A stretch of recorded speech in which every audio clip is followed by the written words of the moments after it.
I think this day is going to go down in history for the equality of disabled people. I think it's such a significant day in sports.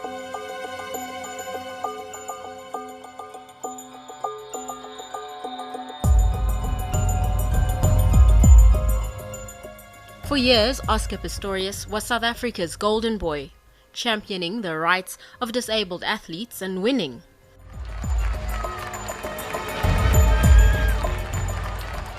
And making history competing against able-bodied runners in the 2012 London Olympic Games. He may have lost that race, but he won a bigger battle to compete in those games at all.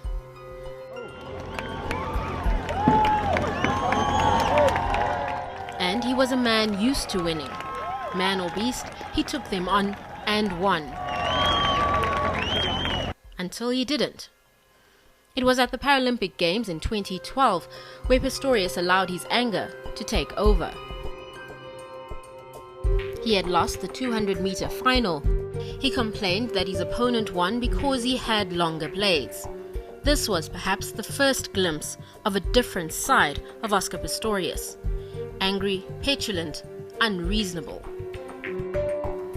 Now that he's standing trial for the murder of his girlfriend, Reeva Steenkamp, the prosecution has latched onto what appears to be his darker side. Ready?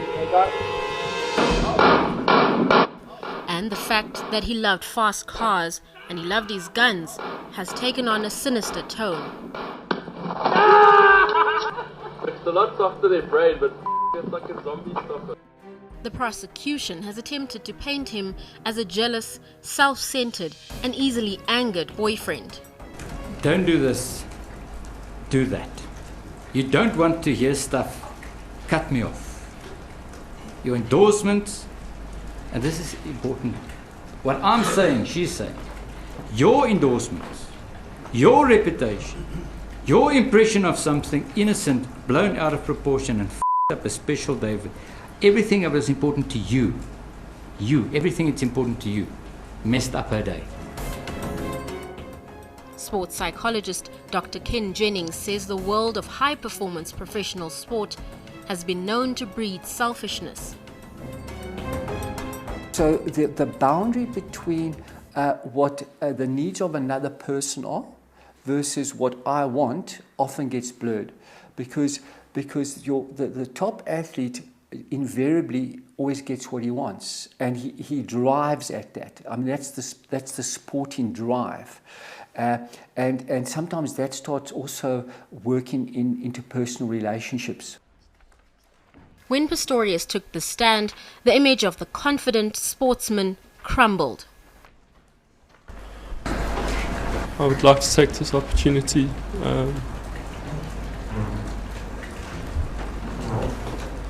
to apologise to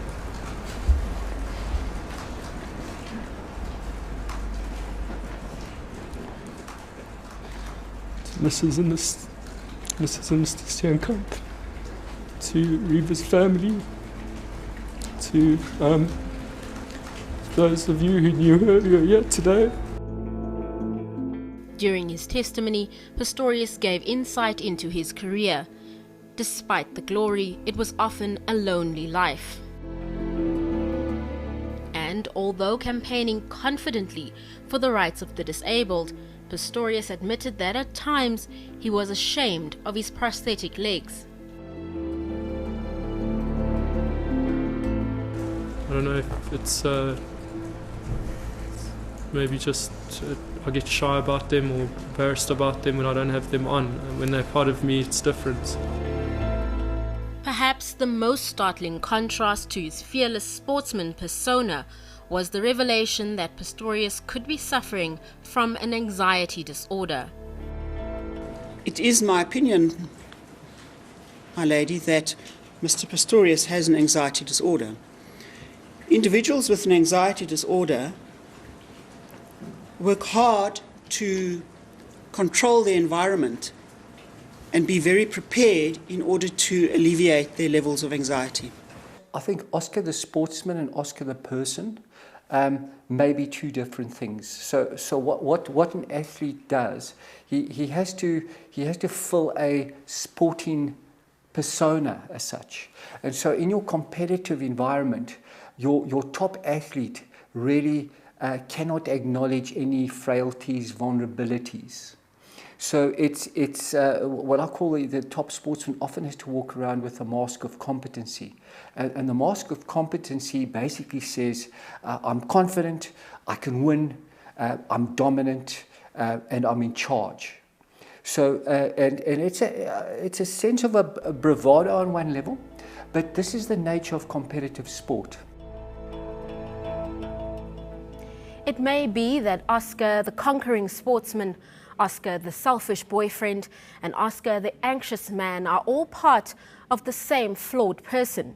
Ultimately, it will be up to Judge Thokozile Masipa to decide which Oscar Pistorius pulled the trigger on the night Reeva Steenkamp was shot, and whether it was done intentionally.